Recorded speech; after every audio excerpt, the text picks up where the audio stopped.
amiga, amante, né, namorada. E com esse cumprimento, estendo aos demais, certamente cumprimentar nosso amigo aí, Jorginho, nosso futuro professor, está se preparando, formado em economia, em breve estará ministrando aula com a gente aqui também, né? Colega também da Polícia Civil.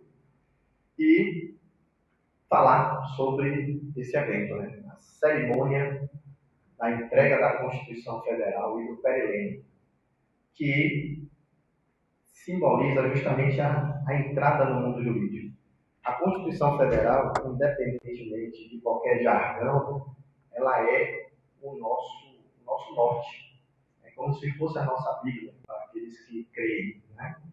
E nós prezamos justamente por segui-la cegamente. E vocês vão adentrar no direito constitucional e conseguirão ver que tudo que está no direito está dentro da Constituição. É um grande guarda-chuva.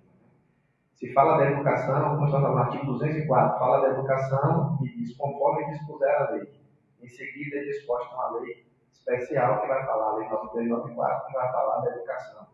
Se a Constituição fala da segurança pública, no artigo 144, ao final fala, conforme dispuser a lei. Em 2014 foi disposta a lei da Guarda Municipal, anteriormente foi disposta a lei da Polícia Civil, né, 201 anos atrás. E aí as constituições foram replicando essas leis e aprimorando, então estão hoje na nossa Constituição. Então vocês verão que é um grande guarda-chuva que abarca todos os atos e fatos da nossa sociedade. E aproveitando para falar aos meus alunos de História do Direito, que isso, né, falamos de um fato histórico, e isso é um fato histórico. Lembra quando falamos se o presidente da República vem até Valença, se é um fato histórico, todos concordaram. E aí eu perguntei se Zezinho da Pipoca, ou Joãozinho da Pipoca, que teve em Valença, seria um fato histórico, ficou aquela discussão, que era, que não era. E nós descobrimos, segundo o teórico Peter Buck, que todos os atos e fatos são históricos. Isso que está acontecendo aqui agora já se tornou, já se protraiu no tempo como um fato histórico. Quando vocês estiverem aqui, né, recebendo o canudo de vocês, chiques e maravilhosos, ou daqui a 10 anos, quando forem promotores, juízes, advogados bem-sucedidos, vocês lembrarão, eu lembro daquela aula, né, magna que entregou a Constituição Federal, eu tinha tantas dúvidas, será que vai dar certo? Será que eu vou conseguir ser alguém no mundo jurídico? Então isso que está acontecendo agora já é um fato histórico.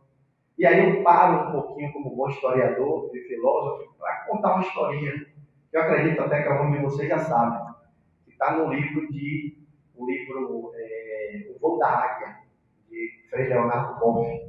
Eu, quando fiz o mestrado no Rio Grande do Sul, tive acesso com ele, eu fui aluno de Leonardo Boff, né? E peguei uma palestra maravilhosa com ele e adquiri, né? Minha esposa teve presente esse livro. E conta uma história interessante. O biólogo, ele chega numa zona rural e de repente ele vê lá no galinheiro, ele vê um animal gigante, um galináceo gigante. E aí ele olha com o conhecimento técnico dele, ele diz, aquilo ali é uma águia dentro do galinheiro. E ele vai até ao mateiro e pergunta, ô meu senhor, eu sou biólogo, né? O senhor está criando uma águia junto com as galinhas? Aí o mateiro segurando um capinzinho na boca fala assim, não doutor, aqui não é uma águia não, aqui é uma galinha. Aí ele disse, não, eu conheço, eu estudei, eu tenho um mestrado em biologia, isso é uma águia. Só para vocês terem a noção, quando a águia abre as asas, ela chega um diâmetro de mais de 3 metros. E uma galinha pequenininha, ele disse, não, aquilo é uma águia. E vou provar para o senhor, se o senhor me autorizar, que aquilo é uma águia. E está lá o animal grande, ó, ciscando no galinheiro.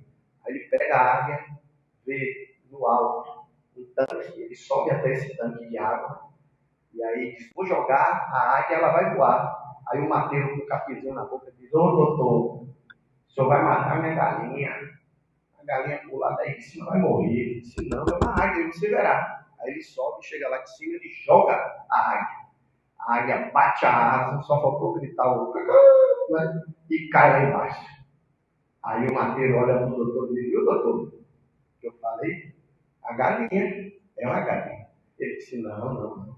De forma alguma, isso é uma águia. Vamos fazer o seguinte, vamos levá-la para o mais alto ponto da roça do senhor, para poder nós jogarmos que ela vai voar. Aí o Mateus disse, doutor, aí o senhor quer matar minha galinha mesmo, né? E aí assim foram subiram para uma serra, e no alto da serra ele pega aquela águia e diz, doutor, se o senhor matar minha galinha, o senhor vai pagar. E aí o biólogo disse, pode deixar que eu pago. No alto da serra, quando ele joga a águia pelo precipício, a águia de repente começa a cair, assustada. E aí o Mateus diz, doutor, eu não falei?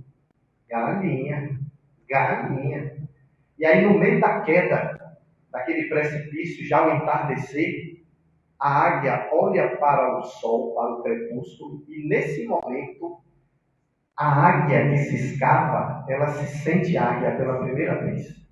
E aí ela abre suas asas, começa a bater e a planar, e sai voando pelos céus e desaparece no horizonte. Moral da história. Todos nós somos criados para pensar que somos animais rasteiros, que não voamos, que ciscamos para trás. Todos nós somos doutrinados que nós não podemos. Minha história vocês conhecem. Quando eu estava lá no bairro do Tempo, estava no barco de pesca, lutando para entrar na faculdade de Direito. Se alguém dissesse, um dia você vai ser dono da faculdade de Direito, eu digo, ô doutor, eu estou aqui lutando para ganhar a vida aqui com o barco de pesca. Né? Então, nós somos doutrinados, mas vocês têm que ter a consciência que cada um de vocês são uma águia, não são animais mexicos. Tudo que disseram para você, a cidade que você mora, ou menor que seja, vocês têm capacidade de voar alto. Basta olhar para frente. O mito da caverna, não olhar, não ouvir os outros falando. Está estudando uma hora dessa para quê? Está nessa idade para quê? Ou então, você já está com a vida, você já tem sua vida arrumada, vai estudar para quê? Não ouvir e focar no horizonte e bater asas. E aí uma coisa interessante. Quando você vira águia, quando todas essas teorias que aparentam ser chatas, que a gente estuda, tem significado, a filosofia tem significado dentro de você, a história jurídica tem significado, as leis têm significado, e você está voando alto, aí o que é que você precisa? Você sente a necessidade, sabe o quê? De voltar ao chão e pegar aquele colega que está se sentindo ainda um animal rasteiro e dizer, rapaz, você pode voar. Bora voar.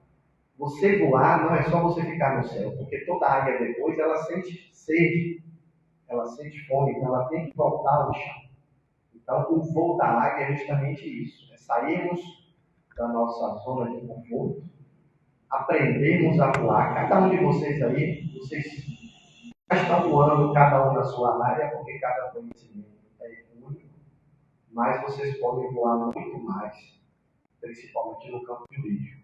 E quando estiverem voando, não esqueçam que ficou lá embaixo. Desce lá, desce lá, pega aquele colega lá que nada para você quer estudar para quê? Então, os fatos históricos são montados das coisas mais simples e nós temos que ter consciência que podemos mais. Claro que não vamos atropelar ninguém, passar por cima de ninguém, nem pisar em ninguém, mas nós podemos mais. E aí, para a gente encerrar, que o historiador fala muito, tem uma fala de Abraham Lincoln, que ele diz que a vitória não é daqueles que largam na frente, mas daqueles que completam o percurso.